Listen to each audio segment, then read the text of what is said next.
అండి రీసెంట్గా మా ఫ్రెండ్ వాళ్ళ వైఫ్ హైదరాబాద్లో ఇంటర్వ్యూకి వెళ్ళిందండి. తనకి హైదరాబాద్లో ఒక కంపెనీలో జాబ్ వస్తుంది.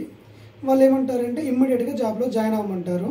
కానీ తనేం చెప్తుందంటే వాళ్ళకి, నాకు ఇమ్మీడియట్గా జాయిన్ అవ్వాలంటే హైదరాబాద్లో నాకు ప్లేస్ లేదండి, పైగా మా హస్బెండ్ కూడా విలేజ్లో ఉన్నారు, ఆయన తీసుకొని వచ్చాక నేను జాయిన్ అవుతానండి, నాకు 2-3 days టైం ఇవ్వండి అని చెప్తుంది. అప్పుడు వాళ్ళు ఏమంటారంటే ఇమ్మీడియట్గా, లేదమ్మా నీకు ఇక్కడ లొకేషన్ ఇచ్చేస్తాము, నీకు రూమ్ ఇచ్చేస్తాము, ఆ రూమ్లో ఉండేసి మీరు 2-3 days తర్వాత హాలిడే వచ్చిన తర్వాత వెళ్ళి మీ హస్బెండ్ని తీసుకొని వచ్చేసి ఉండండి అని చెప్తారు.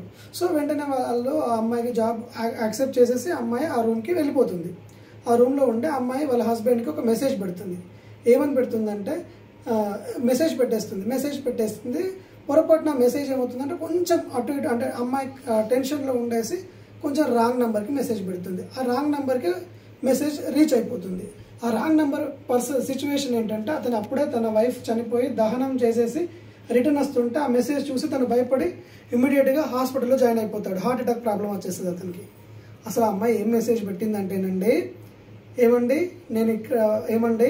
నేను ఇక్కడ రీచ్ అయ్యాను, సేఫ్గా రీచ్ అయ్యాను, మనకు ఇక్కడ పెద్దవాళ్ళందరూ కలిసి ఒక రూమ్ ఇచ్చేశారు, నేను వస్తానని 2-3 daysలో మిమ్మల్ని తీసుకొని వెళ్తాను అని చెప్పేస్తుంది.